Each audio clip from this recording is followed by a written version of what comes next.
Dda empapula nziweza bulungi. Obuzibu buli kakiiko k'ebyokulonda obutamanya nti omuntu bwe yeeyongerako bakitwala nga kyamutawaana. Wakati mu keetalo k'okuwandiisa abagala okwesimbawo ku bwa pulezidenti oba okusunsulamu, omukulu amanyiddwa nga Elton Joseph Mabirizi akiguddeko bw'atuuse maaso ga Byabakama ow'ekitiibwa Justice n'amugamba nti genda eri. Ono nno ensonga zitabuse ne sekutabuka yenna oluvannyuma lw'okuba nti yaweebwa certificate emukkiriza okujja okunominatingibwa. Atuuse wabula asoose kufuna akaseera n'amagye agabaddewo nga gakuuma wabula oluvannyuma akkiriziddwa okuyingira. Kasooke tulabe Mabirizi ng'atuuka na biki ebiddiridde olunaku olwaleero.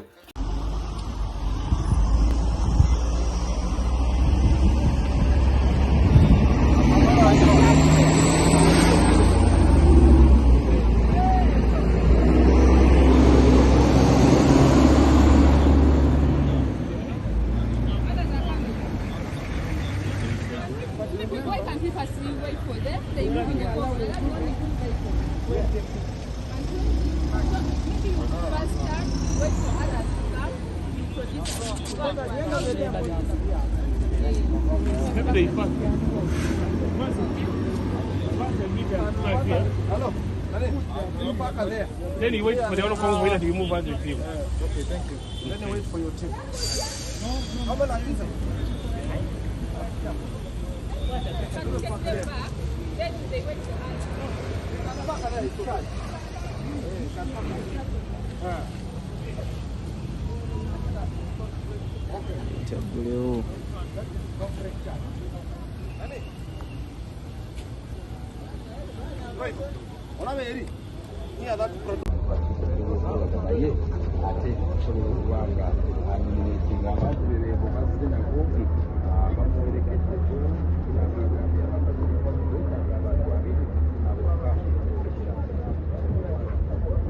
Yonno ye Mabirizi presidential candidate oba ayagala okwesimbawo ku bwa president ng'abadde yaweereddwa certificate akakiiko k'ebyokulonda nga kamuyita je anominatingibwe abeere waakubiri okuddirira President Museveni.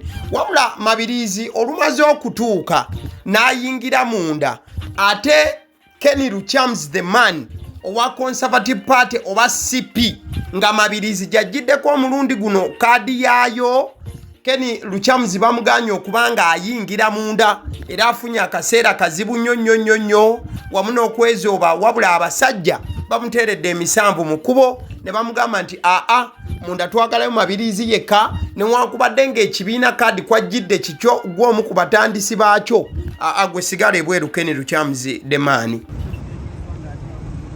Mr. Kenny Luchamzi, what is the issue?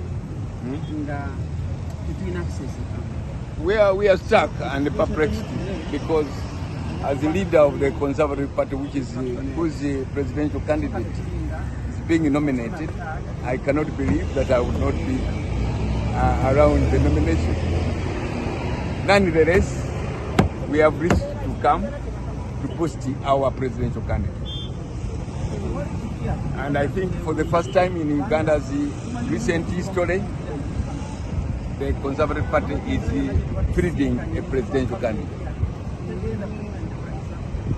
In the past, we have been relying on Dr. Kizabesi's candidature, but we felt that on this occasion we cannot rely on anybody. Why have they stopped you from going to the Electoral Commission? I don't have the documents. What kind of documents do they need? Accreditation. You don't have them? Oh, why? But I'm surprised because I've been talking to the secretary of the Electoral Commission, and he's the one who said I should come, only to find a contradiction at this particular point. It does not matter very much, but I think that the declaration that the presidential candidates cannot address gatherings or big gatherings is a nuisance. Okay, after nomination, what is your next plan? Alusa, this candidate is being nominated. Can I give you the officer here to talk to. You are coming at the gate.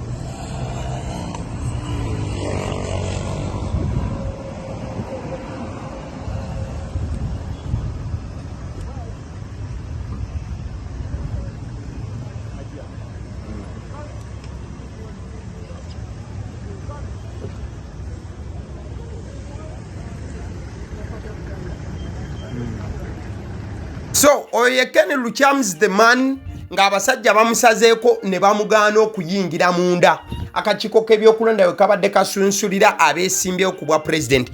Kati nno ab'akakiiko batandise okuba nga beekuba obwama nga bw'olaba mu kifaananyi bwe badde eno we badde eri we beekuba obwama nga Elton Joseph Mabirizi azze okusunsulibwa atudde awo abeegesa amaaso era wayiseewo eddakiika ntono nnyo omukulu n'agenda akuba Mabirizi akaama akabadde akazibuzibu kamusonsese ng'amugamba nti mukulu ekituufu kiri nti kyo wazze era gwe abadde agenda okubeera owookubiri okunominatingibwa ku beesimbyewo ku bwa pulezidenti olwaleero n'ekirabikanga ekyokubeera owookubiri leero tekigenda kusoboka.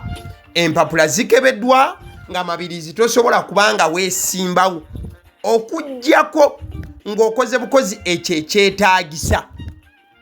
Bw'atyo Mabirizi olumaze okuba nti nno akubibwa akaama n'omwogezi si mwogezi n'akulira akakiiko k'ebyokulonda Byabakama ayogedde n'atubuulira ensonga lwaki Mabirizi babadde balina okumugoba oba babadde balina okumusindika asookadde ewaka oba asookadde eyo gye kisaanidde.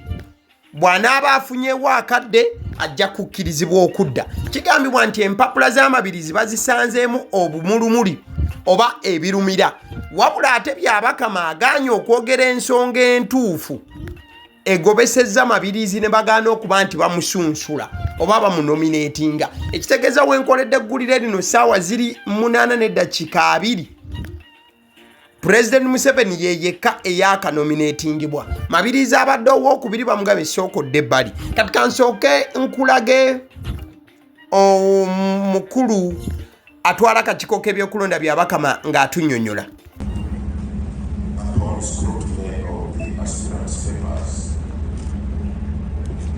We discovered there was an issue that did not come out clearly to conform to the law. So we guided him to go back and sort out that issue. Once it is sorted, he's at liberty to come, and we shall afford him another opportunity to try and get nominated. We are doing this to ensure that every aspirant is afforded an opportunity as much as possible, even though there are issues in the papers. And that's what the law provides, that if there are issues in the papers that the aspirant can sort out, he ought to be given another opportunity. So aspirant Joseph Mabirizi, we will go back, try to sort out those matters. If you can do that before 4 p.m. today, we shall proceed to consider his nomination. If not, we still have tomorrow. So thank you very much. Mabirizi olubadde okumukuba akaama akabadde akalimu obukaawu n'okumusonsomolanga eriggwa ly'ettovu kyabadde alina okuba ng'akola musajja wa Katonda tewabadde wabula okukiika ensingo n'asituka ne yeesobolola mpola bw'atyo n'afuluma weema wabadde azze okubeera nga asunsulibwa. Mabirizi kyakoze bw'afulumye bweru ayogeddeko ne bannamawulire era n'atubuulira obuzibu bwe buvudde abasajja okubeera nti bakira bamugamba nti tagenda kunominatingibwa oba si wa kusunsulibwamu singa obukwakulizo obuba bumuweereddwa olunaku olwaleero tabutuukiriza mu ssaawa entono ezisigaddeyo. Jjukira nti leero bakuba ssaawa 10 ez'akawungeezi ate enkyanga 24 lwe luba lusigaddeyo. Sooka owulize Mabirizi ng'agamba nti akakiiko k'ebyokulonda kano nedda.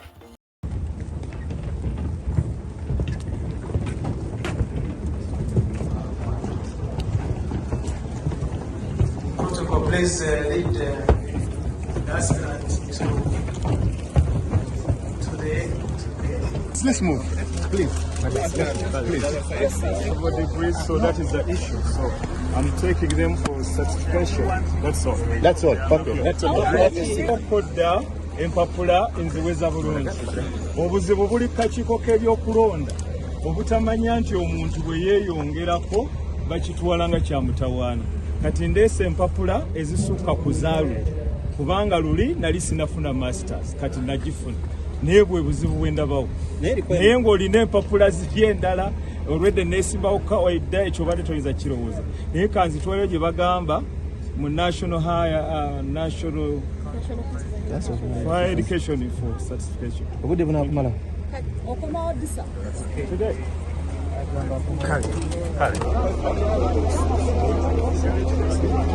Exactly. So oluvannyuma lwa President Museveni okubeera nti anominatingidde olunaku olwaleero nga 23 September ku makya ssaawa 4 ez'okumakya, omuntu abadde alina okuba nga addako okunominatingibwa abadde Joseph Elton oba Elton Joseph Mabirizi, era ng'abadde waakulabikako ssaawa 6 ez'omutuntu. Amazima gali nti Elton Joseph Mabirizi atuukidde ddala mukadde era mu kitiibwa n'okusuubirwa nga bw'abadde asuubira okuba nga akola ki ajja. Bwe mba mwalaba certificate eyaweebwa Bobi Wine ng'emukakasa nti ali ready for nomination. Certificate eyo yaweebwa President Museveni ne Joseph Mabirizi ono gw'olaba wano yafuna certificate. In fact Mabirizi okwawukanako ku Bobi Wine, Mabirizi ye certificate baagimuwa mu budde oba tuli ffenna. Mabirizi emikono yagikuŋŋaanya ne giwera mangu, era Mabirizi ono abadde ajjidde ku kaadi ya CP, ekibiina ekimanyiddwa nga Conservative Party, ekibiina kya Ken Luchamzi. Ken Luchamzi omulundi guno yagamba tagenda kwesimbawo, leka kaadi bagiwe Mabirizi yaba yeesimbawo. Mabirizi ono si gwe mulundi ogubadde gusoose. Mabirizi yali yeesimbyewo mu kalulu ka 2016 era ng'empapula luli baazikkiriza. Mabirizi agamba nti abasajja bano ab'akakiiko k'ebyokulonda okumugaana okumusunsula ku bw'okwesimbawo ku bwa pulezidenti kiddiridde kuba nti azze nga mu mpapula ze ayina masters degree, era nti mu 2016 teyagirina lwe yeesimbawo luli. Kati bamugambye agende atereeze empapula ze, agende kakiiko ka National Council for Higher Education kakakase masters degree eno gy'alina ne certificate, awo asobole okudda bamunominatinge. Wabula jjukira nti okunominatinga omuntu ne bw'aba yatuula senior 6 yokka, omuntu asobola okunominatingibwa. Ekirala, teri muntu asobola kufuna masters degree nga mu biwandiiko byo toyinamu equivalent ya senior 6 oba equivalent ya USCE certificate. Kati Mabirizi wagamba nti bamugobyerwa masters degree gye yafuna, kiba kireetawo akabuuzo, kiba kizibu. Kibanga bagamba nti omuntu olina okuba nga olina gundiyo eya P7 okulonda, kati ate nojja nga watuula ne senior 4. Kizibu omuntu otuula senior 4 nga talina P7. Kati awo kiba kireetamu ekibuuzo ku ki ekireetedde Mabirizi okubeera nga abasajja bamugoba n'okuba nti tebamukkiriza kumusunsula. Kati Mabirizi ayolekedde olusozi olunene nnyo nti bamugobye nga ssaawa zigenda wera 8, wabula leero bakoma ssaawa 10. Kati bw'aba tanominatinze leero ayina nominatinga nkya nga Bobi Wine ajja ku lunaku olugendo beera bize nnyo nti Mabirizi badde program ye bagiteekawo leero. Kati balina okumunyiga ku lw'enkya singa leero aba alemereddwa. Bakira bamutumye agende mu kakiiko ak'ebyensoma mu ggwanga akatali UNEB. Waliwo akakiiko ako akagoberera okusoma okusukkulumye, tugeze tandikira mu yogera ku senior 6 n'okweyongera waggulu. Mabirizi gy'alina okugenda kamukakase nti yafuna masters degree olwakomewo. Ekitegeeza nti akadde ayina katono asobola n'okuwandukiramu awo musajja wattu singa ebintu tebitambula nga bw'abibaze kubanga era automatically wetuli olwaleero tebitambudde nga bw'abadde abibala musajja wa Katonda Mabirizi onfuna kale njagala kutegeeza ku bannaffe aba Honey Bites bano bagamba nti bakola ebyokulya by'abaana abadda ku masomero ng'ebyokulya bino omwana asobola obitwala ku ssomero n'awangaala nabyo akabanga yes bakola daddies bakola amawogola binyeebwa bagiya bakola donuts empomo okuzameeza chocolate abaana ze bettanira ennyo balina cupcakes balina pizza n'ebirala ku 0709787508 be bannaffe aba Honey Bites osobola okuba nti obafuna butevure ennyo nnyini ddala bwetumaliza bannaffe aba Honey Bites njagala okutegeeza bannaffe aba Alson Painters UG bano basiizi ba langi bagamba nti osobola bakubira ku 0705 193636 at the same time osobola n'okuba nti obafuna ku WhatsApp ku namba y'emu bannaffe aba Alson Painters bagamba nti olina kizimbe kipya omaliriza okukizimba bakubireko bajja kujja bakikusigire kalangi bakireke nga kinyirira nga kitemagana ate ku bbeeyi ey'okuteesa mukadde kamu njagala okutegeeza ku YouTube channel kwolabidde story eno bagiyita Agaliwo YouTube channel era ng'eddoboozi erituula emabega w'omuzindaalo yenze kennyini yaba Siddi Omusunsuzi kati kyoba okola mukwano kiri kimu subscribinga ku YouTube channel oba obadde togirabanga oba wagirabako likinga commentinga ku video ate era osharinge